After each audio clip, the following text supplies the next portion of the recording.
नमस्कार साथियों, स्वागत है आप सभी का आपके अपने भैरव टेक बदे सर के यूट्यूब चैनल पर। साथियों, आज का जो लाइव सेशन है वो जनगणना 2027 के संबंध में एचएलओ ऐप से जुड़ा हुआ है। एचएलओ ऐप को हम किस तरीके से यूज कर सकते हैं, किस तरीके से उसको इनिशिएट कर सकते हैं, और जो मकान सूचीकरण का काम हमारे पास में है, यानी कि हाउस लिस्टिंग का जो काम हमें करना है, उस हाउस लिस्टिंग के काम में अपन एचएलओ ऐप को कैसे यूज करेंगे, इस पर आज बात करेंगे। अगर आप आपकी ड्यूटी एक इन्यूमरेटर के तौर पर लगती है जनगणना के अंदर, तो आपके लिए ये वीडियो बहुत काम का रहेगा। अपने साथियों को शेयर कर दीजिएगा। मैं वेट कर रहा हूँ, 8-10 की संख्या हो जाने पर इस वीडियो को अपन शुरू करेंगे। आपके सामने लिखा हुआ है सेंसस 2027 यानी कि जनगणना 2027। इसके संबंध में एचएलओ मोबाइल ऐप का संक्षिप्त विवरण, विशेषताएं और उत्तर भरने की विधि, मास्टर ट्रेनरों का प्रशिक्षण। ये जो प्रशिक्षण है वो मास्टर ट्रेनर्स के लिए है। आपके अगर कोई सवाल हो तो आप रख दीजिएगा, बाकी अपने साथियों को जो है इस वीडियो को फॉरवर्ड कर दीजिएगा। जी रहने दो, चल रहा है। तो मैं देख लेता हूँ एक बार वॉइस वगैरह क्लियर है कि नहीं है। ठीक है, व्यवस्थित चल रहा है। आपके कोई कमेंट्स हो तो बता दीजिएगा। बाकी इस वीडियो के अंदर अपन जानेंगे एचएलओ मोबाइल ऐप के माध्यम से अपन जो है सेंसस का डेटा कैसे फीड कर सकते हैं। तो शुरू करते हैं आपके वीडियो को। अगर आप चैनल पर नए हैं तो सब्सक्राइब कर दीजिएगा, बेल आइकन को प्रेस कर दीजिएगा। साथियों, जब आप सब्सक्राइब करते हैं, बेल आइकन को प्रेस करते हैं, वीडियो को लाइक करते हैं, शेयर करते हैं या अपना अमूल्य कमेंट करते हैं, तो हमें उससे सम्मेलन मिलता है और ये महसूस होता है कि आप लोगों को हम पर विश्वास है और विश्वास पर हम खरे उतरने का पूरा प्रयास करते हैं। तो आप कहाँ से देख रहे हैं वीडियो को कमेंट कर दीजिएगा एक बार। शुरू करते हैं आज की वीडियो को साथियों। देखिए, जो सेंसस 2027 है वो एचएलओ मोबाइल ऐप के माध्यम से की जानी है। एचएलओ मोबाइल ऐप आपको प्ले स्टोर पर मिल जाएगा। उस एप्लीकेशन में आपको कैसे काम करना है वो भी इस वीडियो के अंदर अपन शुरू करते हैं। चलिए, फर्स्ट नंबर की स्लाइड है। एचएलओ ऐप एक सुविधापूर्ण मोबाइल ऐप है जिसके द्वारा प्रगणक फील्ड से प्राप्त डाटा को ऐप पर एंट्री करते हैं। इस डेटा को सिंक किए जाने पर यह सेंट्रल सर्वर में परिलक्षित होने लगता है। आंकड़ों के डिजिटल संग्रहण से जनगणना डाटा रिलीज किए जाने में लगने वाला समय बहुत कम हो जाएगा। यानी कि आपको जो ग्रेटर नोएडा, ठीक है सर, तो आपको जो काम जो है ऑफलाइन करने में बहुत दिक्कतें रहने वाली थी, वो सब दिक्कतें खत्म हो गई है। ऑनलाइन आपको काम करना है, कंप्लीटली डिजिटल सर्वे है। पर्यवेक्षक के लिए मोबाइल ऐप पृथक मॉड्यूल है जिसके द्वारा पर्यवेक्षक प्रगणक द्वारा भरे गए विवरण देख सकते हैं और आवश्यक होने पर एंट्री रिमार्क दे सकते हैं।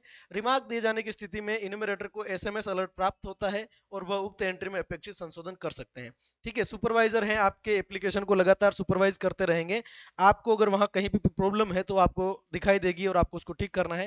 ये चलो, प्रगणक ऐप में एंट्री करने, एंट्री को सुधारने, सिंक की गई एंट्री को सुधारने या कार्य पूर्ण करके हस्ताक्षर करने जैसे प्रावधान उपलब्ध हैं। यानी कि इसके अंदर अपन देख सकते हैं साथियों कि एंट्री करना, एंट्री को सुधारना, या जो एंट्री आपने करी है उस सिंक की गई एंट्री में भी अगर आप बदलाव करना चाहते हैं तो कर सकते हैं। ये आपके सामने है। अन्य फीचर्स क्या है? BYOD, bring your on device पर आधारित है। यानी कि मोबाइल जो है आपको खुद का अपना मोबाइल यूज करना रहेगा। For iOS minimum version iOS 15.0, iOS के 15.0 वर्जन पर अवेलेबल है। एंड्रॉइड के अंदर 11 वर्जन का जो है मोबाइल फोन आपके पास होना चाहिए, 11 वर्जन 11 या इससे ऊपर वाला। ठीक है साथियों, RAM of minimum 4 GB and storage of minimum 8 GB। आपके मोबाइल के अंदर 4 GB स्टोरेज होना जरूरी है और आपके मोबाइल के अंदर मतलब 4 GB का रैम और 8 GB का स्टोरेज होना जरूरी है। इंटरनेट की आवश्यकता सिर्फ सिंक करने हेतु। आपको इंटरनेट की समस्या से भी यहाँ पर निजात मिल चुकी है साथियों, कि इंटरनेट भी आपकी जो समस्या नहीं बन सकता है। आपके इंटरनेट की सुविधा नहीं है फिर भी आप वहां पर सर्वे करके आइए। जब आपको डेटा सिंक करना है तब नेट कनेक्शन चाहिए, तो आपके जहां पर भी नेट चलता है वहां पर आप जा करके डेटा सिंक की जो है प्रक्रिया को अंजाम दे सकते हैं। मैं थोड़ा सा जूम कर लेता हूं, शायद साथियों को नहीं दिख रहा होगा।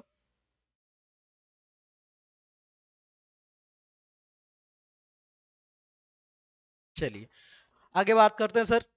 तो आपका जो मोबाइल वर्जन कैसा होना चाहिए वो यहाँ पर हमने बता दिया, iOS पर हो या एंड्रॉइड वर्जन पर हो। मोबाइल खोने या खराब होने की स्थिति में दूसरे डिवाइस पर लॉगिन करने एवं पहले वाले डिवाइस की डी रजिस्टर करने का प्रावधान है, परंतु बिना कारण बार बार डिवाइस का बदलना अनुशासित नहीं है। यानी कि कोशिश करें सिंगल डिवाइस में काम करें। ध्यान रखें, ऐप हिंदी भाषा में मौजूद है और 2 एंट्री जहां टेक्स्ट लिखा जाना है, मुखिया का नाम, जनगणना मकान का उपयोग भरे जाने हेतु हिंदी कीबोर्ड भी उपलब्ध है। वर्तमान में ट्रांसलिटरेशन अथवा हिंदी भाषा का चयन करने पर अंग्रेजी टेक्स्ट लिखने की अनुमति नहीं है। ये आपको ध्यान रखना है। डिवाइस चुनी गई भाषा के साथ रजिस्टर हो जाता है। एक बार रजिस्टर करते समय चुनी गई भाषा को ऐप अनइंस्टॉल करके फिर से इंस्टॉल करने पर या लॉग आउट करने पर भी बदला नहीं जा सकता। ये आपको ध्यान रखना है कि एक बार जो आप लैंग्वेज चूज कर लेंगे साथियों, वो लैंग्वेज चूज करने के बाद आप चाहे अनइंस्टॉल करके वापस इंस्टॉल करिए या डी रजिस्टर करके रजिस्टर करिए, लैंग्वेज कांट बी चेंज, तो सोच समझ करके भाषा चूज करिएगा। सेल्फ इन्यूमरेशन करने वाले परिवार की रेफरेंस आईडी को प्रगणक द्वारा ऐप पर भरा जा सकेगा और परिवार द्वारा भरी गई जानकारी को प्रगणक अपने मोबाइल पर देख सकेंगे। एंट्री को यथावत स्वीकार भी किया जा सकता है और आवश्यकता होने पर प्रगणक द्वारा संशोधित भी किया जा सकता है। यानी कि बहुत सारे लोग होंगे जो अपना सेल्फ इन्यूमरेशन करेंगे। सेल्फ इन्यूमरेशन कैसे करना है इसका वीडियो मैं एप्लीकेशन पर डाल चुका हूं, यानी कि यूट्यूब चैनल पर डाल चुका हूं, जा करके देख लीजिएगा। अगर सेल्फ इन्यूमरेशन कर रखा है तो इन्यूमरेटर के पास, प्रगणक के पास ये सुविधा होगी कि वो इस एंट्री को संपादित कर सकता है या सही पाए जाने पर सीधा उसको जो है सबमिट कर सकता है। ये वीडियो पूर्णतः आपकी सहायतार्थ है, शैक्षणिक उद्देश्यों से है, इसका कोई अन्य अर्थ नहीं है। किसी प्रकार के डेटा लॉस से बचने के लिए प्रत्येक 5-6 परिवारों की गणना के उपरांत एंट्रीज को सिंक किया जाएगा। सिंक करने का आपको ऑप्शन अवेलेबल है, अभी देखेंगे अपन। रजिस्टर करने के उपरांत ऐप के साथ एससी और एसटी लिस्ट, ऐप मैनुअल, एचएलबी का मानचित्र पीडीएफ के रूप में उपलब्ध हो जाता है। जैसे ही आप रजिस्टर करेंगे आपको एससी और एसटी की लिस्ट मिल जाएगी कि ये जातियां एससी की है और ये जातियां जो है वो एसटी की है। ऐप का मैनुअल मिल जाएगा कैसे यूज करना है, एचएलबी का मानचित्र मिल जाएगा, सब पीडीएफ के रूप में मिलेंगे जिसे प्रगणक डेटा डाउनलोड कर सकते हैं। इसके साथ ही एचएलबी की एससी संदर्भ संख्याएं भी लिंक हो जाती है। आपकी सेल्फ इन्यूमरेशन नंबर्स जो है वो भी वहां पर लिंक हो जाएंगे। यदि एसी आईडी डाउनलोड हुई है साथ में 0 है जबकि एचएलबी परिवार ने स्वगणना की है तो ऐप को रिफ्रेश करने पर आपका काम चल जाएगा। ठीक है। उसके बाद में यदि संदर्भ संख्या दर्ज करने के बाद भी परिवार द्वारा भरा गया विवरण नहीं दिख रहा है तो प्रगणक द्वारा परिवार हेतु प्रश्न 1 से 34 भरे जाएंगे। एसी आईडी मिलने के बाद भी आपका काम नहीं हो रहा है तो इन्यूमरेटर को सारे काम करने हैं। चलिए साहब आगे बढ़ते हैं।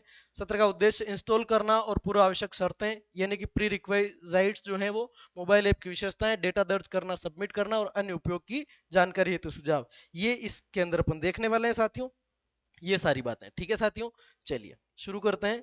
6 नंबर की ये अपनी आ जाएगी। सबसे पहले देखो इंस्टॉल करना और पूर्व आवश्यक शर्तें। ठीक है, देखिए स्मार्ट मोबाइल डिवाइस में निम्नलिखित विशेषताएं होनी चाहिए। आईओएस के लिए न्यूनतम संस्करण 15 ने बता दिया था, एंड्रॉइड के लिए 11 और आपका रैम मिनिमम रैम 4 GB और मिनिमम स्टोरेज 8 GB। मैप देखने के लिए फोन में पीडीएफ व्यूअर उपलब्ध होना चाहिए। ठीक है, मैप को आप खोलेंगे तो उसके लिए आपके फोन में पीडीएफ व्यूअर होना चाहिए, तो अपन गूगल प्ले स्टोर से डाउनलोड कर लेंगे, कहीं कोई इश्यू में आने वाला नहीं है। ठीक है साथियों, सेशन को शेयर कर दीजिएगा, है ना। हाउस लिस्टिंग नाम से एंड्रॉइड और आईओएस दोनों उपलब्ध हैं। एचएलओ मोबाइल ऐप जनगणना 2027 इस नाम से उपलब्ध है। एंड्रॉइड के लिए प्ले स्टोर से सीधे डाउनलोड किया जा सकता है, आईओएस के लिए इस लिंक से एक्सेस किया जा सकता है। ये लिंक जो है आप इसका फोटो ले लें, या तो आप मैनुअली टाइप करें या इसको कॉपी पेस्ट करें, जैसे भी आपकी दशा है, स्थिति है, आप देख लें। दोनों स्टोर के लिंक सीएमएमएस पोर्टल के होम पेज पर भी उपलब्ध कराए जाएंगे। दोनों के प्ले स्टोर का लिंक भी और आईओएस का लिंक भी आपको उपलब्ध हो जाएगा। ऐप को केवल ORGI भारत के रजिस्ट्रार जनरल कार्यालय के आधिकारिक डेवलप अकाउंट से ही डाउनलोड करें। सभी एसएमएस ओटीपी में प्रेषक के नाम से RGICEN कीवर्ड शामिल होगा। जितने भी ओटीपी आएंगे साथियों आपके मोबाइल पर, कोई गलत व्यक्ति आपसे ओटीपी न मांग ले, है ना, इस तरह की स्थिति का ध्यान रखना है। तो आपके आधिकारिक जो ओटीपी जितने भी आएंगे, एसएमएस आएंगे, वो RGICEN कीवर्ड साथ में शामिल होगा सेंडर के एड्रेस में, ध्यान रखना है आपको। उदाहरण के लिए AD RGICEN S, ये S इस तरीके से जो मैसेज आते हैं उन्हीं को आप आधिकारिक समझें। ठीक है, चलिए बात करते हैं आगे। आप कहां से देख रहे हैं ये आप कमेंट कर सकते हैं साथियों। लॉगिन और रजिस्ट्रेशन की स्कीम, ऐप को इंस्टॉल करने के बाद रजिस्ट्रेशन स्क्रीन दिखाई देगी, ये आपका जो है होम पेज दिखाई देगा। यहां पर आपको यूजर आईडी डालनी है, बैकग्राउंड का जो कलर आप चाहें तो चेंज कर सकते हैं, बाकी डिफॉल्ट रह जाएगा। कैप्चा कोड डाल करके आपको लॉगिन करना है साथियों। इस स्क्रीन का उपयोग मल्टी फैक्टर ऑथेंटिकेशन MFA के माध्यम से पहली बार डिवाइस को रजिस्टर या लिंक करने के लिए किया जाता है। ओटीपी आपके रजिस्टर्ड मोबाइल नंबर पर भेजा जाएगा। रजिस्ट्रेशन के समय इंटरनेट कनेक्शन आवश्यक है। फर्स्ट में रजिस्टर जब करेंगे you need an internet connection. एक बार रजिस्टर होने के बाद ऐप ऑफलाइन मोड में काम करेगा और इंटरनेट कनेक्शन केवल डेटा सिंक करने के समय ही आवश्यक होगा, आपको उससे पहले कहीं पर भी आवश्यकता नहीं है। इस स्क्रीन से भाषा भी बदली जा सकती है। पहली बार रजिस्ट्रेशन के समय भाषा चुनना अनिवार्य है। इस चरण के बाद आप भाषा नहीं बदल पाएंगे, इसलिए भाषा का चयन बड़े ध्यान से आपको करना है। ठीक है साहब, आगे बढ़ जाते हैं, बात को आगे बढ़ाते हैं। यहाँ पर लैंग्वेज का जब आप चयन करेंगे, पहली बार पंजीकरण के समय भाषा चुनना अनिवार्य है। इस चरण के बाद आप भाषा नहीं बदल पाएंगे, इसलिए भाषा का सावधानी पूर्वक चयन। भाषा की पुष्टि के लिए एक चेतावनी संदेश दिखाई देगा, आपको एक वार्निंग दिखाई देगी। ठीक है, उस वार्निंग के बाद पुष्टि करें बटन पर क्लिक करेंगे और भाषा बदलने के लिए भाषा बदले बटन पर क्लिक करेंगे। एक बार फाइनल सबमिट होने के बाद में लैंग्वेज चेंज नहीं होगी। एक बार पुष्टि हो जाने के बाद ऐप को पुनः इंस्टॉल करने या हटाने के बाद भी भाषा नहीं बदली जा सकती, इसलिए भाषा का चयन करते समय पूरी सावधानी आपको बरतनी है। ठीक है, चलिए। किसी को लग सकता है कि स्पीड कम है, लेकिन आप चाहें तो वीडियो को बाद में आकर के देख लीजिएगा, स्पीड बढ़ा करके देख लीजिएगा साथियों, लेकिन एक बार मुझे बताना, मुझे जरूरी लग रहा है तो मैं बताता हूँ। ठीक है। ओटीपी आएंगे साहब, भाषा की पुष्टि के बाद ऊपर दी गई स्क्रीन दिखाई देगी और पंजीकृत मोबाइल नंबर पर ओटीपी प्राप्त होगा। ओटीपी आप डाल करके वेरीफाई करेंगे। वेरीफाई करने के बाद पासवर्ड डालने के लिए, लॉगिन करने के लिए सबमिट पर क्लिक करें। एक बार डिवाइस पंजीकृत हो जाने के बाद के लॉगिन के लिए ओटीपी नहीं मांगा जाएगा। ठीक है, चलिए साहब। मोबाइल ऐप के लिए पिन सेट करना। पहली बार पंजीकरण करने पर मोबाइल ऐप के लिए पिन सेट करने को 2 बार कहा जाएगा। जैसे अपने शिक्षक ऐप के अंदर एम पिन की व्यवस्था है, वैसे ही पिन सेट करने के लिए कहा जाएगा। यह पिन तब तक बाद के लॉगिन के लिए उपलब्ध किया जाएगा जब तक उपयोगकर्ता हैम बर्गर मेनू के माध्यम से लॉग आउट नहीं कर लेता। हैम बर्गर मेन्यू क्या है ये भी अपन देखेंगे अभी साथियों। चलिए, फिर आपको दबा देना है नेक्स्ट बटन। ठीक है, उसके बाद आपसे लोकेशन का एक्सेस मांगा जाएगा। ठीक है, लोकेशन का एक्सेस मांगा जाएगा। यहाँ पर ये डिटेल्स आप देख सकते हैं। दिए गए क्रेडेंशियल से लॉगिन करने के बाद लोकेशन की पूरी जानकारी दिखाई देगी। लोकेशन की जानकारी नियुक्ति पत्र के अनुसार ही होनी चाहिए।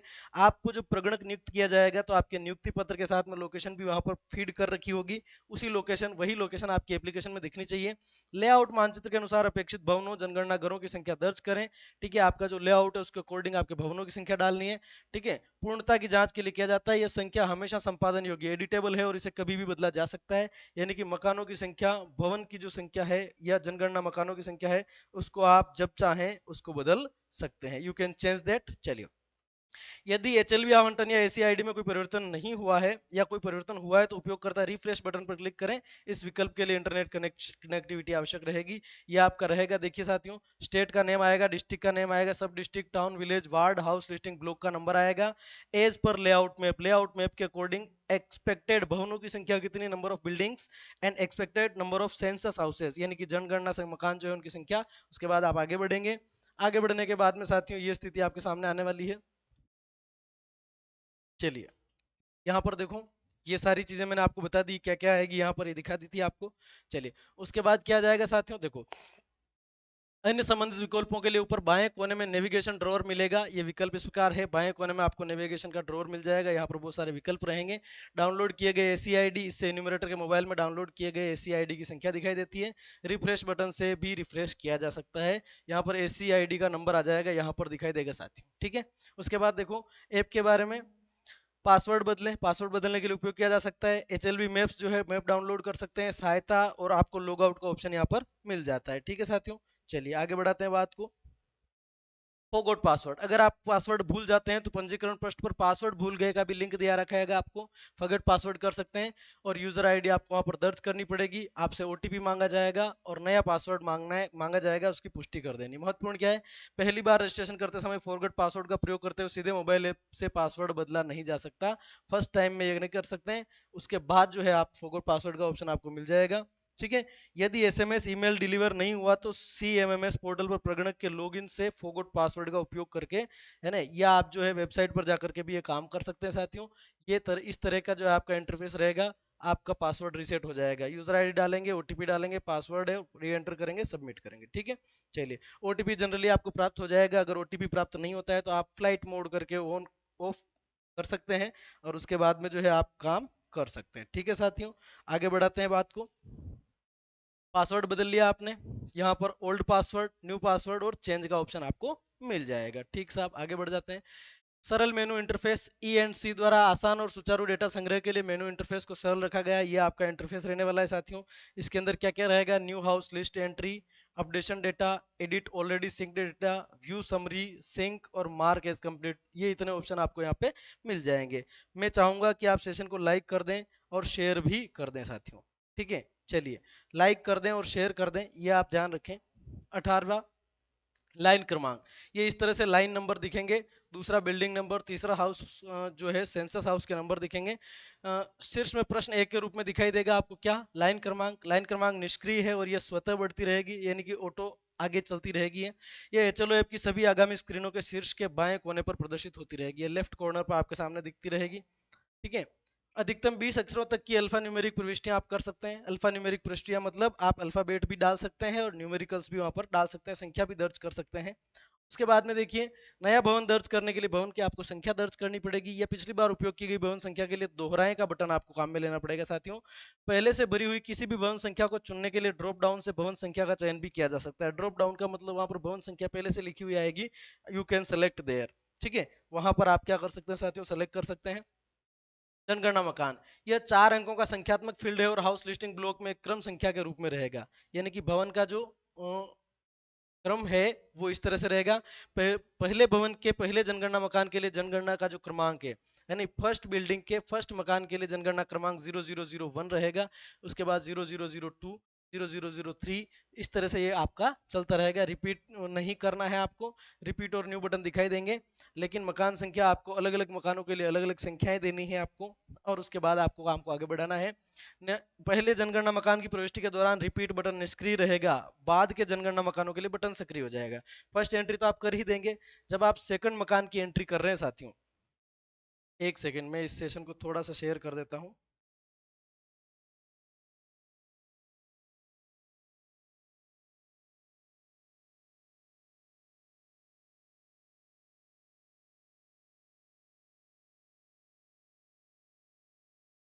मैं इस सेशन को थोड़ा सा शेयर करने के बाद में वापस से आ रहा हूं साथियों।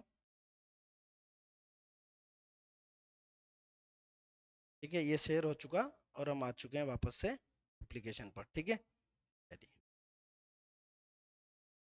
बात को आगे बढ़ाते हैं साथियों। पहले जनगणना मकान की बात समय तो निष्क्रिय रहेगा, रिपीट का बटन, और दूसरा जब आप कर रहे हैं तो रिपीट का ऑप्शन आ जाएगा। दूसरा कर रहे हैं तो रिपीट कौन सा, पहला कर सकते हैं। जब आप 10th नंबर की एंट्रीज कर रहे हैं तो 1 से 9 तक आप रिपीट कर सकते हैं और आपको डेटा सिंक का ऑप्शन मिलेगा। यदि जनगणना मकान संख्या पिछली संख्या के समान ही है तो रिपीट का बटन दबाएं। रिपीट का बटन दबाने पर पहले वाले जो मकान की एंट्रीज जो हैं वो सारी की सारी आपके रिपीट हो जाएगी। आपको अलग से वापस एंट्रीज डालने की आवश्यकता नहीं होगी। यदि आप एक नई जनगणना मकान संख्या देना चाह रहे हैं तो जो है वो आपको अलग से देनी रहेगी। आज चलते हैं 21वें पर। Self enumeration ID, reference ID या एसी आईडी जिसको अपन कहते हैं साथियों। जनगणना मकान संख्या दर्ज करने के बाद अगला पर क्लिक करने पर एक संदेश पॉपअप होगा जिसमें पूछा जाएगा क्या परिवार द्वारा सेल्फ इन्यूमरेशन की गई है। यहाँ पर आपको यस और नो का विकल्प मिल जाएगा। ठीक है, यस और नो के इस तरह से आपको विकल्प मिलेंगे। उसके बाद देखिए साथियों, यहाँ पर यदि परिवार ने सेल्फ इन्यूमरेशन की है तो उनके पास एक सेल्फ इन्यूमरेशन आईडी होगी साथियों। ठीक है, हाँ चुने और फिर 7 जनगणना मकान का उपयोग भरें, जिसमें 2 विकल्प हैं, एक आवास, 2 आवास सह अन्य उपयोग। मकान में रहते हैं या रहने के साथ साथ अन्य उपयोग भी करते हैं। फिर प्रश्न नंबर 9 खुलेगा, ये स्वतः ओपन हो जाएगी आपके सामने। यहाँ पर आपको 12 कैरेक्टर की जो है रेफरेंस आईडी डालनी रहेगी। ठीक है साथियों, स्वगणना संदर्भ संख्या आईडी, ये जो है आपको आईडी यहाँ पर डालनी रहेगी अगर उसने कर रखी है तो। नहीं करी है तो अपन क्या ही कर सकते हैं, नहीं करी है तो हमें लगाई इसलिए गया है। देखिए, ये लाइन नंबर 001, बिल्डिंग नंबर आएगा, सेंसस हाउस नंबर आएगा, प्रीडोमिनेंट मटेरियल फ्लोर, यानी कि फ्लोर में फर्श में क्या यूज किया गया है, ये इस तरह की जानकारी आपसे पूछी जाएगी। इनको आपको ये करने के बाद में कंफर्म का ऑप्शन आपको मिलेगा, ये डालना है। कॉलम 4, फर्श की मुख्य सामग्री, जिस सामग्री का अधिक उपयोग हुआ है ना। मान लो 2-3 तरह की सामग्रियों का उपयोग कर रखा है तो जिसका ज्यादा मात्रा में यूज हुआ है उसको मुख्य सामग्री माना जाएगा। यहाँ पर ऑप्शन खुलेंगे साथियों। Predominant material of floor of the census house, mud है, वुड बम्बू है, बर्न्ट ब्रिक है। बर्न्ट ब्रिक का मतलब ईंटें जो होती है, पत्थर है या सीमेंट है, मोजेक है या एनी अदर, ये डाल के आपको नेक्स्ट कर लेना है साथियों। उसके बाद देखो, ये मटेरियल पर्कुलर्स खुलेगा। दीवार की जो मुख्य सामग्री है वो आपके लिए खुल जाएगी। दीवार के अंदर घास है, टैच है, बम्बू है, प्लास्टिक या पॉलीथीन है, मड या अनबर्न ब्लॉक्स हैं, वुड है, स्टोन है, stone not packed with mortar, यानी कि स्टोन जो ऐसे ही खड़क रखे होंगे वो, या दूसरा कंप्लीट दीवार है, मेटल है या एस्बेस्टोस की सीटें हैं, बर्न्ट ब्रिक है, कंक्रीट है या एनी अदर है। जो भी ऑप्शन लागू होता है आपको चलते जाना है, फिर कहीं कोई इश्यू आपको नहीं आएगा। मटेरियल पर्टिकुलर्स, रूफ यानी कि छत में कौन सा मटेरियल यूज हुआ है साथियों, वो आपको यहाँ पर एंट्रीज डालनी रहेगी। छत में कौन सा मटेरियल यूज हुआ उसके लिए भी आपके सामने इतने सारे ऑप्शन रहेंगे। बस आप नेक्स्ट करते जाएंगे, एंट्रीज करते जाएंगे। 2 एंट्रीज जब आप करेंगे तो आपको ऑटोमेटिक चीजें समझ में आ जाएगी। जनगणना मकान का उपयोग, विकल्प 1 और 2 के लिए फॉर्म सामान्य रूप से आगे बढ़ेगा। 3 से 9 के लिए फॉर्म प्रश्न संख्या 34 पर चला जाएगा, है ना। 3 से 9 के लिए 34 पर चला जाएगा सीधा सीधा। ये आप यहाँ से पढ़ करके और इसकी डिटेल जानकारी ले सकते हैं, मैं इधर से बता रहा हूँ। A certain use of census house, देखो सेंसस हाउस के जो पर्टिकुलर्स हैं वो रेजिडेंस है, केवल रेजिडेंस बना रखा है, या रेजिडेंस के साथ अदर यूज भी हो रहा है, या दुकान या ऑफिस है उसके अंदर, या स्कूल कॉलेज है, या हॉस्टल है, लॉज है, गेस्ट हाउस है, या हॉस्पिटल है, डिस्पेंसरी है, या फैकल्टी, वर्कशॉप, है ना, ये चीजें हैं। प्लेस ऑफ वर्शिप, कोई पूजा स्थल है। ठीक है, अदर नॉन रेजिडेंशियल यूज है या वेकेंट है, खाली पड़ा हुआ है, तो भी आपको इस तरीके से जो स्थितियां बनेगी आपको इनमें से लगाना है। इज लॉक्ड, इज इंस्टीट्यूशनल, यानी कि ताला लगा हुआ है या जो है इंस्टीट्यूशनल है, यहाँ से आपको काम करते जाना है। कॉलम 8, जनगणना मकान की स्थिति दिखेगी। स्थिति का चयन करें, अगली स्क्रीन पर जाने के लिए नेक्स्ट बटन दबाएं। अब जो जनगणना का मकान है साथियों, उसकी स्थिति आपको चूज करनी है कि वो किस टाइप का है। वो बहुत अच्छी कंडीशन में है, या ठीक ठाक रहने लायक है, या डाइलेपिडेटेड है, यानी कि रहने लायक नहीं है। ये स्थितियां, फिर आपको नेक्स्ट बटन पे क्लिक करना है। ठीक है, चलिए आप वीडियो को लाइक कर दीजिएगा साथियों, और इस सेशन को जो है आप शेयर कर दीजिएगा, ताकि जो है हमें सम्मेलन मिलता रहेगा। कॉलम 9 परिवार का क्रमांक साथियों, परिवार का क्रमांक इसमें क्या रहेगा, ये फील्ड निष्क्रिय रहेगा, डिसेबल रहेगा और स्वतः वृद्धि के साथ अपडेट होता रहेगा। जिस जनगणना मकानों में आवास या आवास सह अन्य उपयोग का चयनित किया गया, उन्हें ऐप में स्वतः ही एक परिवार संख्या आवंटित कर दी जाएगी। ऐप ऑटोमेटिकली जो है उसको फैमिली नंबर वहां पर दे देगा।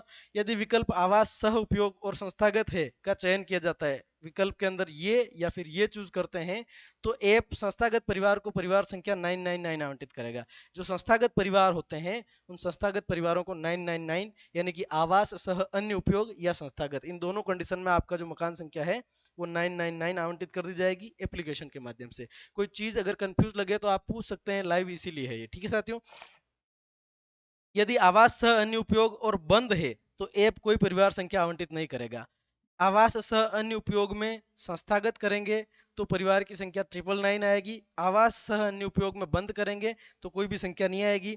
आवास सह अन्य उपयोग और संस्थागत है और बंद है, संस्थागत भी है और बंद भी है, तो दोनों का चयन किया गया तो ऐप कोई परिवार संख्या आवंटित नहीं करेगा, क्योंकि यह बंद है। तो यहाँ पर ये चीजें दिखेगी आपको। चलिए इसके अंदर देखो, हाउस होल्ड के नंबर गिर जाएंगे, नंबर ऑटोमेटिक आएंगे।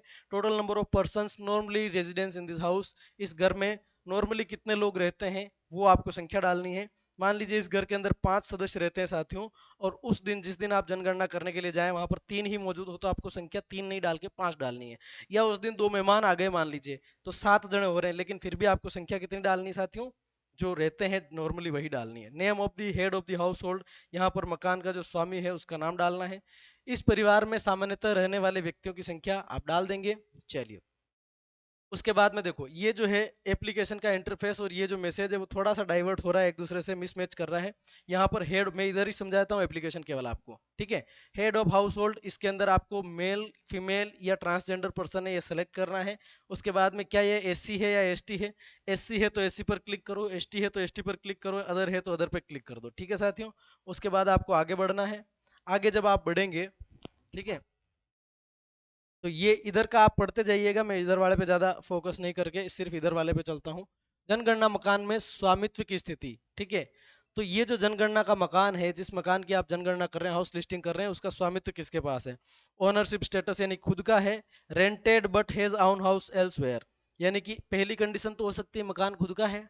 दूसरी कंडीशन क्या हो सकती है सर, यहाँ तो किराए रह रहे हैं यानी कि रेंट पर रह रहे हैं, लेकिन इस व्यक्ति का किसी और जगह पे खुद का मकान है, तो ये ऑप्शन चूज करना है। तीसरा, rented and doesn't on any house, यानी कि यहाँ पर किराए रहते हैं और खुद का मकान है ही नहीं, तो इसी दिशा में इसको चूज करना है। या एनी अदर जो है वो आपको चूज कर लेना है। ठीक है, चलिए नंबर ऑफ ड्वेलिंग रूम्स, यानी कि रूम कितने हैं। यदि मकान किराए का है परंतु अन्यत्र कहीं अपना मकान है तो कोड 2 दर्ज करें। कोड 2 का मतलब ये वाला। ठीक है, कोड 4, नियोक्ता द्वारा किराया मुक्त आवास, अतिक्रमित भूमि पर निर्मित मकान, परित्यक्त भवनों में अनधिकृत रूप से रहने वाले परिवार, प्राकृतिक आश्रय। तो कोड 4 में कोड 4 किसके लिए पड़ेगा साथियों, कोड 4 पड़ेगा किराया मुक्त आवास। ठीक है, किराया मुक्त आवास में रह रहे हैं, या जबरदस्ती अतिक्रमण रह के रह रहे हैं, या किसी के द्वारा छोड़े गए भवनों में जबरन आके रहने लग गए हैं, या प्राकृतिक आश्रय है, किसी पेड़ के नीचे रह रहे हैं, है ना। तो इस तरह की स्थितियों में ऑप्शन 4 डालना है। नंबर ऑफ ड्वेलिंग रूम्स यानी कि कमरों की संख्या। रहने योग्य कमरों में सम्मिलित है living room, drawing room, study room, शयन कक्ष, डाइनिंग रूम और नौकर का कमरा। ठीक है, ये सारी जो स्थितियां वो रहने लायक के अंदर गिनी जाएगी। उसके बाद रहने योग्य कमरे में शामिल क्या नहीं है साथियों, बरामदा शामिल नहीं है, गलियारा, स्टोर रूम, बाथरूम, शौचालय और रसोईघर, इन सभी को रहने योग्य कमरे में शामिल नहीं किया जाएगा। ध्यान से देख लें, आप इसका स्क्रीनशॉट भी ले सकते हैं साथियों। ये रहने योग्य कमरे में शामिल है और ये रहने योग्य कमरे में शामिल नहीं है। जनगणना मकान जिसमें सिर्फ एक ही कमरा है उसका प्रयोग दुकान के लिए भी हो रहा है और रहने योग्य कमरों की संख्या 0 रहेगी। अगर एक ही सिंगल जो रूम है उसमें आदमी रह रहा है और उसी के अंदर वो दुकान के लिए भी यूज कर रहा है बेचारा, उसी में एडजस्ट कर रहा है, तो उसमें रहने योग्य कमरों की संख्या आपको क्या डालनी है, 0। अगर एक ही कमरा 2 परिवार उपयोग कर रहे हैं तो वह किसी के भी पास उपलब्ध नहीं माना जाएगा, यानी कि ऐसी स्थिति में भी कमरों की संख्या आपको क्या डालनी साथियों, 0 डालनी है। ठीक है, तो ये ध्यान रखिएगा आप। चलिए, उसके बाद आपको बढ़ जाना है, नेक्स्ट पे क्लिक करना है। आगे आते हैं, परिवारों में रहने वाले विवाहित दंपतियों की संख्या। इस मकान के जो अंदर हैं, number of married couple living in this house hold, इस घर में कितने मैरिड कपल रह रहे हैं ये आपको डालना है। विवाहित जोड़ों की संख्या कुल व्यक्तियों की संख्या से अधिक नहीं हो सकती, अधिकतम संख्या व्यक्तियों की कुल संख्या से एक कम हो सकती है। ये कह रहा है कि 5 सदस्य अगर रहते हैं तो विवाहित जोड़ों की संख्या आप ज़्यादा से ज़्यादा 2 डाल सकते हो। 2 और 2 4, तो ये अगर एक सिंगल रह जाएगा। अगर 6 हो रही है तो आप 3 जोड़े डाल सकते हो। अगर 7 हो रही है तो भी आप 3 जोड़े डाल सकते, ये तो मैक्सिमम नंबर है, बाकी आपको एक्चुअल जितने जोड़े हैं वो वहां पर डालने हैं। ठीक है साथियों। कॉलम पेयजल का मुख्य स्रोत, यानी कि जो ड्रिंकिंग वाटर है उसके लिए परिवार क्या करता है। पेयजल का मुख्य स्रोत क्या है ये आपको डालना है साथियों। पेयजल का मतलब पीने का पानी। पीने का जो पानी है उसके लिए परिवार किस पर निर्भर है, ये जानकारी आपको यहाँ पे डालनी है। ठीक है, मैं चाहूंगा कि आप वीडियो को लाइक जरूर करें। अगर एक साथी देख रहा है तो एक लाइक करें, 4 साथी देख रहे हैं तो 4 लाइक करिए। ठीक है, चलिए बात को शुरू करते हैं साथियों।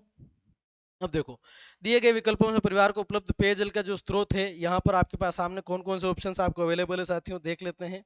चलिए, यहाँ पर है tape water from treated source, treated source से नल का पानी आ रहा है, या tape water from untreated source, या फिर वेल यानी कि कुआं है, या हैंडपंप है, या ट्यूबवेल है, या स्प्रिंग है, या रिवर केनाल नदी या जो नहर है, टैंक तालाब या झील है, या पैकेज्ड या ड्रिंकिंग वाटर जो बोतल मिनरल वाटर आता है वो है, या अदर सोर्स आपके सामने है। जो भी आपके पास उपलब्ध हो उस मकान के अनुसार आपको यहाँ पे डालना है। ठीक है, उस मकान के अनुसार आपको यहाँ पे डालना है। अगर कहीं आवाज में दिक्कत हो तो आप बता दीजिएगा। पेयजल स्रोत की परिवार से दूरी के आधार पर कोड का चयन करें। परिसर के अंदर, यहाँ पर ऑप्शन आ रहा है sir, with premises and near premises and away. परिसर के अंदर है या आसपास है या बहुत दूर है, तो यहाँ पर कैसे सेलेक्ट करना है साथियों। परिवार के अंदर मकान के भीतर स्रोत है, नल है या कुआं है या हैंडपंप है, पैकेज्ड बोतल का पानी जिस दरवाजे तक डिलीवर किया जाता है परिसर के भीतर माना जाएगा।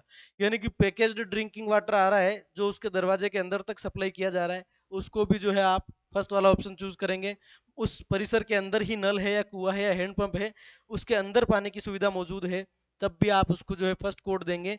परिसर के निकट, स्रोत परिवार के बाहर परंतु निकट स्थित है ना। नगर शहर के मामले में 100 मीटर की परिधि में है, तब आपको सेकंड ऑप्शन चूज करना है। गांव के मामले में 500 मीटर, है ना। अब देख लो कितना मामला रखा है इन्होंने, शहर है तो क्या रखा है साथियों 100 मीटर, और गांव में क्या रख दिया 500 मीटर। आधा किलोमीटर के दायरे में है तो विद प्रमाइसेस करना है, और बाकी दूर स्रोत परिसर से दूर, निकट से परे स्थित है यानी कि बहुत ज्यादा दूर है तो अवे करना है। क्या समझ गए। बिल्डिंग के भीतर पानी की व्यवस्था है या पैकेज ड्रिंकिंग वाटर घर तक डिलीवर किया जाता है तो ऑप्शन नंबर 1।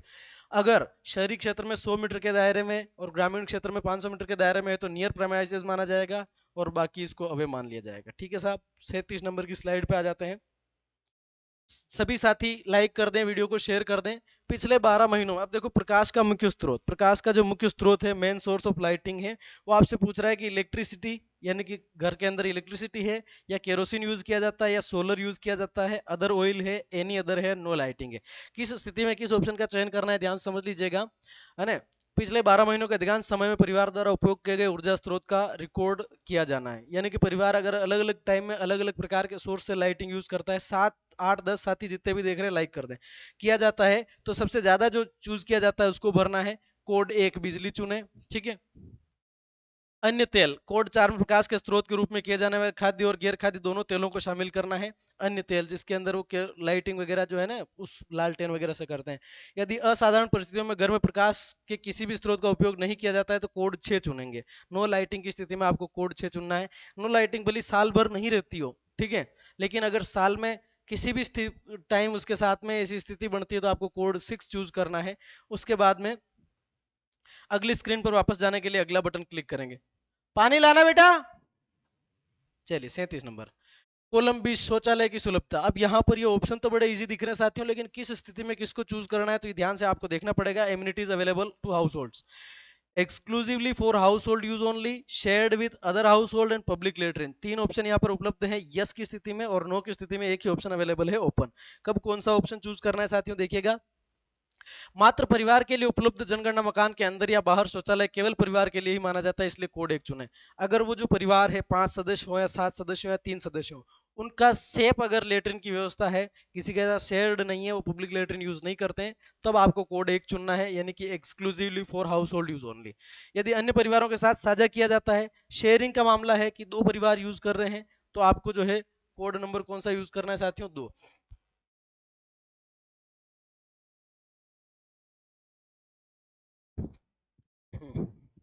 ले लीजिए। गला सूख रहा है साथियों। चलिए, यदि परिवार में शौचालय नहीं है लेकिन परिवार के सदस्य सार्वजनिक शौचालय का प्रयोग कर रहे हैं, तो ऐसी कंडीशन में आपको कोड नंबर 3 चुनना है, पब्लिक लेटरिन। ठीक है।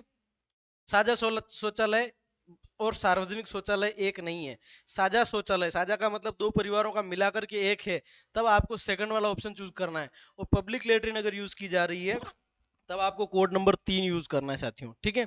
साझा शौचालय का उपयोग सीमित परिवारों द्वारा किया जाता है। सार्वजनिक शौचालय सभी के लिए सुलभ है, चाहे वह निःशुल्क हो या भुगतान पर। ठीक है। यदि वे खुले क्षेत्रों जैसे खुले मैदान, झाड़ियां, रेलवे ट्रैक आदि का उपयोग कर रहे हैं, तो कोड नंबर 4 चुने। ठीक है। अगर आप मैदान, झाड़ियां, रेलवे ट्रैक आदि की स्थिति में है, तो आपको कोड नंबर क्या चुनना है साथियों? 4 चुनना है। ठीक है। चलिए, इसको क्लिक करके आप नेक्स्ट पे चले जाएंगे। अगला इंटरफेस ये आएगा। शौचालय का प्रकार पूछा जाएगा। यहाँ पर शौचालय के प्रकार में आपको साथियों बहुत सारे ऑप्शंस मिल जाएंगे। ठीक है। पहला, दूसरा, तीसरा, चौथा। फर्स्ट कंडीशन कोड नंबर 1 से लेके 3 तक, सेकंड कंडीशन 4 5, थर्ड कंडीशन 6 7, और फिर अगली कंडीशन है 8 9 और 0। कैसे यूज करना है साथियों? यहाँ पर देखो, flush pour flush latrine connected to, इसमें क्या डलेगा? यदि दिए गए विकल्पों में शौचालय के प्रकार संबंधित विकल्प चुने, मतलब दिए गए।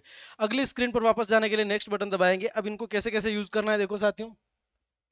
जल निकासी प्रणाली, मकान से निकलने वाले अपशिष्ट जल और अन्य तरल अपशिष्टों का निपटान है। अन्य तरल अपशिष्टों का निपटान है। यहाँ पर पहले आप इस वाले को समझ लीजिए। Flush pour flush latrine piped sewer system है या सेप्टिक टैंक है या अदर सिस्टम है। ठीक है।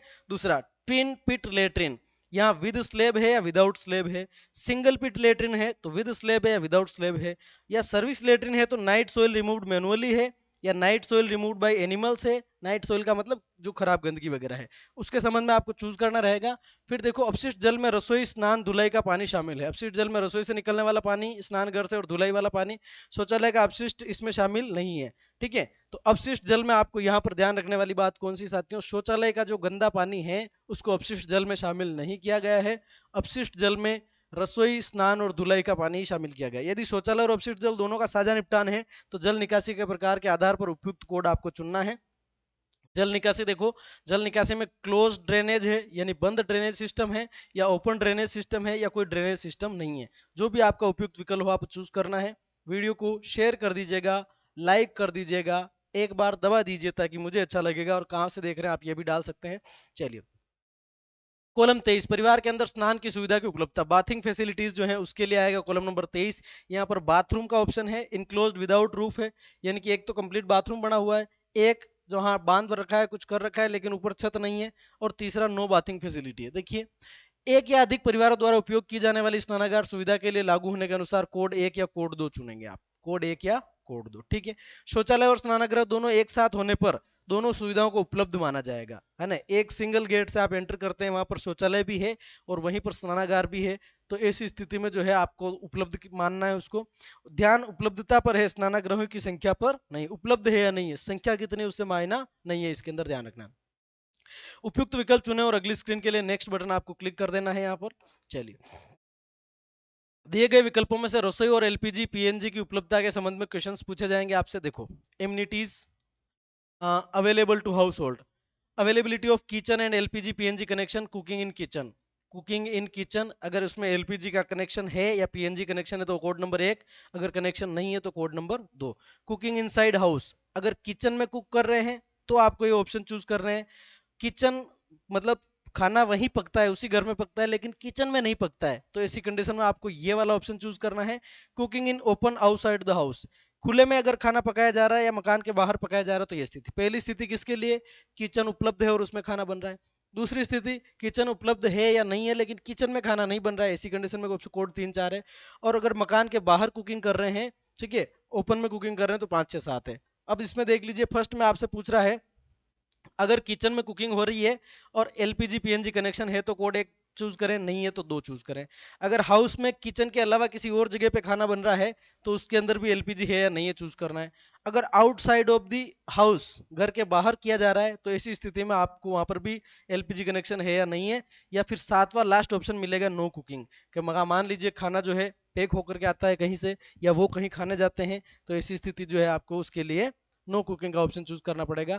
खाना पकाने के लिए उपयोग किए जाने वाले मुख्य ईंधन से संबंधित, यानी आप जो मेन फ्यूल यूज करता है परिवार खाना पकाने के लिए, फायरवुड लकड़ी लाता है जंगल से, ठीक है, या क्रॉप रेजिड्यू यानी कि फसल का जो अपशिष्ट बचता है उससे यूज करता है। काउडंग केक, काउडंग केक का मतलब गोबर, थेपड़ी वगैरह।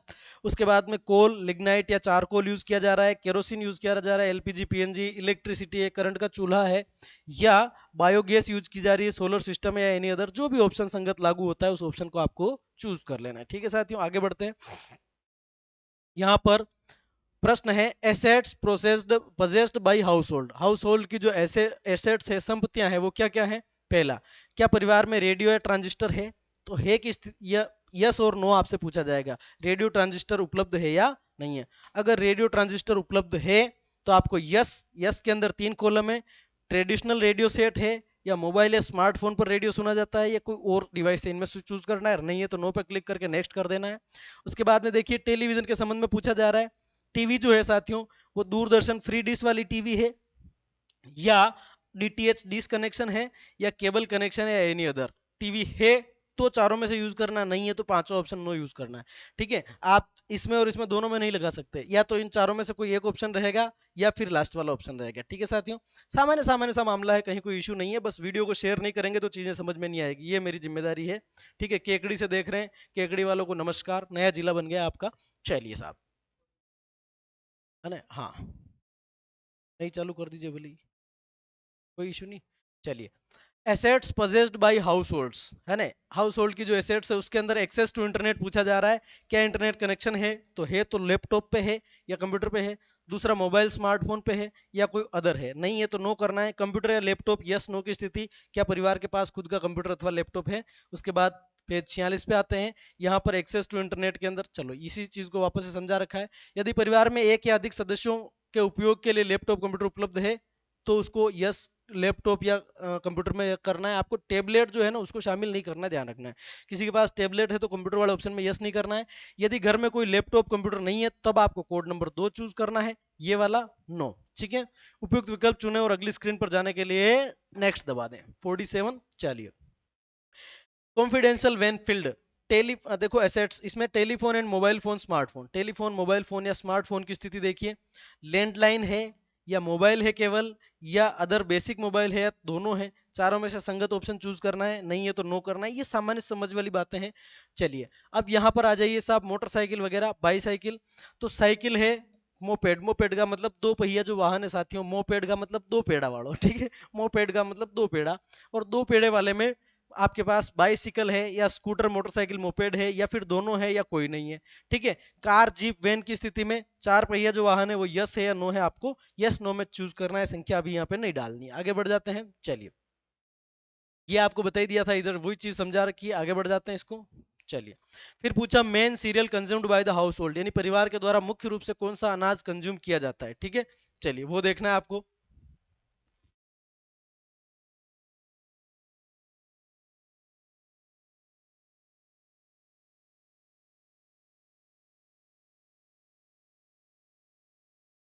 चलिए साथियों, ठीक है, तो मुख्य रूप से परिवार द्वारा कौन सा अनाज प्रयुक्त किया जाता है वो आपको यहाँ पर एंट्री डालनी है। उसमें राइस यानी कि चावल है, व्हीट यानी कि गेहूं है, ज्वार, ज्वार का मतलब ज्वार है, या बाजरा है, या मक्का है, या एनी अदर है, जो भी ऑप्शन लागू होता है। परिवार से पूछ लेना भाई साहब तुम क्या खाते हो, उस हिसाब से इसको लगा दीजिए। 51 क्या कहता है ये, मात्र जनगणना संबंधी संचार के लिए, जनगणना संबंधी संचार के लिए मोबाइल नंबर आपको यूज करना है। वो ये लिखा है कि मात्र जनगणना संबंधी संचार के लिए, इनकी पर्सनल यूज आपको उसका नहीं करना है। परिवार के किसी एक सदस्य का मोबाइल नंबर 10 अंक दर्ज किया जाना है, मोबाइल नंबर चालू या सक्रिय होना चाहिए। ठीक है, इस नंबर का उपयोग केवल जनगणना संबंधी संचार के लिए किया जाएगा, ध्यान रहे इस बात का। ठीक है साथियों, बंद खाली घरों के मामले में यदि पड़ोसियों द्वारा उपलब्ध कराया गया हो तो परिवार के सदस्य का मोबाइल नंबर दर्ज आपको कर देना है। रिकॉर्ड सहेजने के लिए सबमिट बटन आपको दबा देना रहेगा। अरे हम वो शूरवीर हैं जिन्होंने एसआईआर का काम भी व्यवस्थित तरीके से कर दिया, तो जनगणना कौन सी बड़ी बात है, अपने लोगों को गिनना है अपन को। ठीक है, चलिए पुनरीक्षण, यहाँ पर आपको रिव्यू मिल जाएगा, परिवार हेतु दर्ज सभी प्रविष्टियों का आपको पुनरीक्षण करना है। यहाँ पर रिव्यू यानी कि आपने जो चीजें भरी है वो सारी आपको रीचेक करनी है, कहीं कोई समस्या तो नहीं है, ये चेक करते जाइए, है ना। यहाँ पर डेटा अपडेशन का ऑप्शन मिलेगा, इस विकल्प का उपयोग किसी ऐसे रिकॉर्ड को संपादित करने के लिए किया जाता है जो अभी तक सर्वर पर सिंक नहीं हुआ है, यानी कि सिंक्ड डेटा का के अंदर बदलाव आप नहीं कर सकते। अपडेशन डेटा वाला ऑप्शन क्या काम आता है वो बता रखा है कि ये विदाउट सिंक जो डेटा है उसके अंदर एडिशन करने के लिए, रिकॉर्ड के लिए संपादन, एडिट और विलोपन डिलीशन विकल्प उपलब्ध है। ठीक है, रिकॉर्ड जो है उसके लिए डिलीशन का और कंप्लीशन का यहाँ पर आपको एडिट का ऑप्शन भी उपलब्ध है और डिलीट का ऑप्शन भी उपलब्ध है। ठीक है साहब, एंट्री सहेज ने यानी कि सेव के उपरांत भवन संख्या और जनगणना मकान बदला नहीं जा सकता है, त्रुटि की स्थिति में एंट्री को पूर्ण रूप से डिलीट किया जाएगा। यानी कि आप भवन संख्या और मकान संख्या भरने में अगर आपसे गलती हो गई है तो उसको कंप्लीटली आपको क्या करना होगा साथियों, डिलीट करना होगा, उसमें आप करेक्शन नहीं कर पाएंगे। फिर आगे के कौन कौन से ऑप्शन में क्या क्या जानकारी देखते चलिए। चलिए, एडिट ऑलरेडी सिंक्ड डेटा, पहले से जो डेटा सिंक कर रखा है उसको एडिट करने के लिए आपको जब इस पर क्लिक करेंगे तो ये इंटरफेस आपके सामने खुल के आएगा। लाइन नंबर 1 इसको एडिट करना है, लाइन नंबर 2 को एडिट करना है, लाइन नंबर 3 को एडिट करना है, लाइन नंबर दिख जाएगी। इस विकल्प का उपयोग उन रिकॉर्ड को संपादित करने के लिए किया जाता है जो पहले से ही सिंक किए जा चुके हैं लेकिन पर्यवेक्षक, चार्ज अधिकारी या स्वयं द्वारा संशोधन की आवश्यकता है। कोई भी इसके अंदर संशोधन कर सकता है, अपर लेयर का अधिकारी तो कर ही सकता है। ध्यान रखें, इसका चयन करने पर एक परिवार के लिए सभी उत्तरों से संबंधित प्रविष्टियां पुनः दर्ज की जानी है। अगर इसमें आप क्लिक करके देखेंगे तो सारी की सारी एंट्रीज आपको वापस से करनी रहेगी। आगे बढ़ते हैं। 56, पहले से सिंक डेटा को संपादित करें, ऑलरेडी सिंक डेटा को संपादित करने के लिए यह रिकॉर्ड संपादित करने का कारण पूछेगा, प्रगणक को ऑन द रिकमेंडेशन ऑफ विकल्प चुनना होगा। ऑन द रिकमेंडेशन ऑफ, किसकी रिकमेंडेशन पर आप जो है इसमें आप चेंजेस कर रहे हैं, सुपरवाइजर, चार्ज ऑफिसर या खुद खुद ही कर रहे हैं, या सुपरवाइजर सर ने आपको बोला है, या चार्ज ऑफिसर ने आपको निर्देशित किया जिस आधार पर आप ये चेंज कर रहे हैं। प्रगणक सारांश देखें, देखो चयन के बाद खाली रिकॉर्ड खुल जाएगा और प्रगणक को रिकॉर्ड दोबारा दर्ज करने के लिए कहेगा। प्रगणक सारांश देखें विकल्प का उपयोग करके सभी विवरण देख सकते हैं क्योंकि उन्हें पूरा डेटा दोबारा दर्ज करना होगा। ठीक है साहब, प्रगणक को अपना काम ठीक से और सटीकता से करने के लिए जागरूक किया जाना चाहिए, क्योंकि यदि पर्यवेक्षक द्वारा कोई गलती पाई जाती है तो उस प्रगणक को इस विकल्प का उपयोग करके उस रिकॉर्ड के लिए पूरा डेटा दोबारा दर्ज करना होगा। तो सुपरवाइजर सर की भी जिम्मेदारी इसके अंदर बनती है साथियों। ठीक है, 56, पहले से सिंक किए गए डेटा को संपादित करें। इसी के अंदर यदि पर्यवेक्षक द्वारा कोई टिप्पणी दी जाती है तो प्रगणक को एक एसएमएस प्राप्त होगा, आपको एसएमएस आ जाएगा उसी सीरियल से जिसमें एचएलबी नंबर, लाइन नंबर, पर्यवेक्षक द्वारा दी गई टिप्पणी का उल्लेख होगा। एचएलबी नंबर दिखेगा आपको, हाउस नंबर दिख जाएगा, कौन से हाउस नंबर की कौन सी लाइन नंबर के एंट्री में आपने गड़बड़ी की वो भी दिख जाएगा। यदि प्रगणक को एसएमएस प्राप्त हो जाता है तो वो पर्यवेक्षक द्वारा बताई गई त्रुटि को सुधारने के लिए सिंक के बाद संपादन विकल्प का उपयोग कर सकता है, टिप्पणी आने के बाद में। ठीक है, चलिए विवरण देखें। व्यू समरी अगर आप करेंगे साथियों तो व्यू समरी में आपको क्या दिख जाएगा, टोटल सेंसस हाउस कितने कर लिए, टोटल हाउस होल्ड्स कितने कर लिए, नंबर ऑफ इंस्टीट्यूशनल हाउस कितने थे। ठीक है, कुल तो 42 थे, उनमें से 9 ये, 5 ये, 16 ये, इस तरीके से दिख जाएंगे कितने कंप्लीट है, कितने अनकंप्लीट है, कितने सिंक कर लिए, कितने लॉक कर लिए, कितने डिलीट कर दिए, वो सारी की सारी जानकारी आपको यहाँ पर दिख जाएगी साथियों। ठीक है, पूरा रिकॉर्ड देखने के लिए आंख के आइकन पर क्लिक करना है आपको, जो आंख का बटन दे रखा है, आई आइकन दे रखा है, इसमें आपको इस तरीके से दिख जाएगा। ठीक है, चलिए डेटा सिंक करना, सिंकिंग एक बहुत ही इंपॉर्टेंट प्रोसेस रहने वाली साथियों, तो सिंकिंग को भी आप ध्यान से समझ लीजिए। डेटा को कितनी भी बार और कभी भी सिंक किया जा सकता है। डेटा की पुष्टि और सही होने की सहमति के लिए प्रगणक को चेक बॉक्स पर क्लिक करना होगा और नीचे दी गई बॉक्स में हस्ताक्षर करने होंगे। ठीक है, सिंक करने के लिए आपको इस पर क्लिक करना होगा, चेक बॉक्स आएगा, चेक बॉक्स पे आपको क्लिक करना है, यहाँ पर खुद के साइन करने, सेव एंड सिंक का ऑप्शन, हर सिंक आपके साइन के साथ होगा। एक चेक बॉक्स है जिसके अंदर अंडरटेकिंग लिखी गई है कि I hereby confirm that I have entered the data correctly in the records which are already completed by me, यानी कि मैंने सारे डेटा कंप्लीट कर लिए, मेरी जानकारी के अनुसार सब कुछ सही है, एवरीथिंग इज ओके, इस तरह का। और उसके बाद यहाँ पर आपको अपने साइन करने रहेंगे इस तरीके से। ठीक है साथियों, चलिए उसके बाद में डेटा सिंक करने के लिए ये हो गया, पूर्ण हटाए गए और लॉक किए गए सभी डेटा सिंक हो जाएंगे। चलिए, लॉक किए गए डेटा को सामान्य एडिट विकल्प से कभी भी संपादित किया जा सकता है, लेकिन पूर्ण डेटा को केवल सिंक के बाद ही संपादित किया जा सकता है, कंप्लीटेड जिसको आपने शो कर दिया। ठीक है, उसके बाद देखो पूर्ण मार्क करना, कंप्लीट कैसे मार्क करते हैं, मार्क एज कंप्लीट, किसी भी डेटा को कंप्लीट कैसे करना है साथियों, तो कंप्लीट करने की प्रोसेस देखिए। इस स्लैब से प्रगणक द्वारा एचएलबी को पूर्ण रूप में चिन्हित किया जाता है। इस पर जब आप क्लिक करेंगे तो यहाँ पर चेक बॉक्स खुलेगा, यहाँ पर आपसे साइन मांगेगा, देखिए हाँ जब कोई अपूर्ण रिकॉर्ड उपलब्ध न हो और जनगणना मकानों की संख्या लोकेशन स्क्रीन में दर्ज की गई अपेक्षित जनगणना मकानों की संख्या से मेल खा रही है तो आप कंप्लीट कर सकते हैं। सहमति के चेक बॉक्स पर क्लिक करें और हस्ताक्षर करें, इसके बाद सबमिट बटन सक्रिय हो जाएगा। जैसे ही आप यहाँ पर साइन करेंगे और इसको सेलेक्ट कर लेंगे तो आपका जो है बटन, ये सबमिट बटन एक्टिव हो जाएगा, उसको क्लिक करेंगे। यदि कोई डेटा शेष रह जाता है तो एक त्रुटि संदेश पॉपअप ओपन होगा जिसमें यानी कि गलती रह जाती है तो पॉपअप दिखाई दे देगा आपको, कोई इस तरह का काम आपको करना है। ठीक है। एचएलबी पूर्ण मार्क करना, ये इसी में चल रहा है। मार्क कंप्लीटेड, यदि एचएलबी को पूर्ण घोषित किए जाने के बाद कोई डेटा संपादित या जोड़ा जाता है तो प्रगणक को सर्वर डेटा अपडेट करने के लिए एचएलबी को पुनः सिंक करके पूर्ण घोषित करना होगा। कंप्लीट मार्क करने के बाद अगर आप उसमें कोई एडिशन करेक्शन वगैरह करते हैं, डिलीशन वगैरह करते हैं तो आपको फिर से प्रक्रिया दोहरानी पड़ेगी, ये ऑप्शन रहेगा। ठीक है साहब।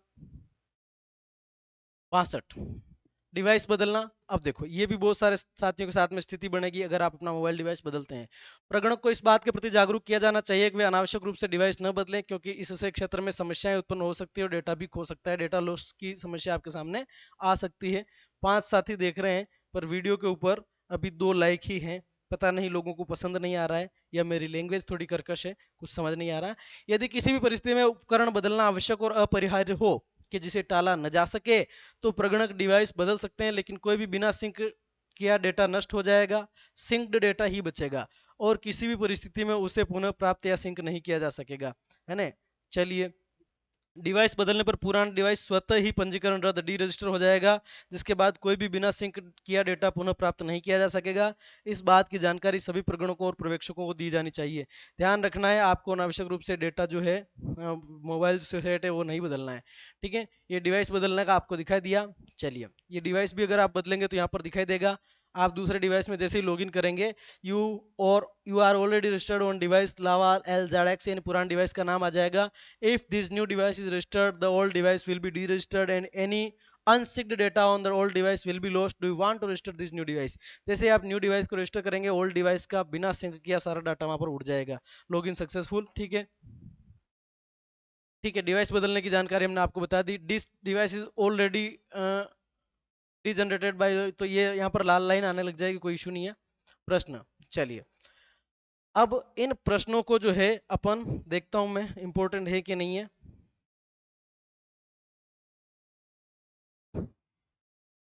मैं देख लेता हूं। चलिए, यहाँ तक पूरी डिटेल आपको समझ में आ गई है। इसकी बाकी की जो डिटेल है साथियों वो आपको हम अगली स्लाइड में बता देंगे। आज का वीडियो मुझे लग रहा है थोड़ा ज़्यादा लंबा हो गया, तो इसलिए हम इसको ख़त्म करने का प्रयास कर रहे हैं साथियों। कितने मिनट का हो गया है वीडियो, मैं देख लेता हूँ।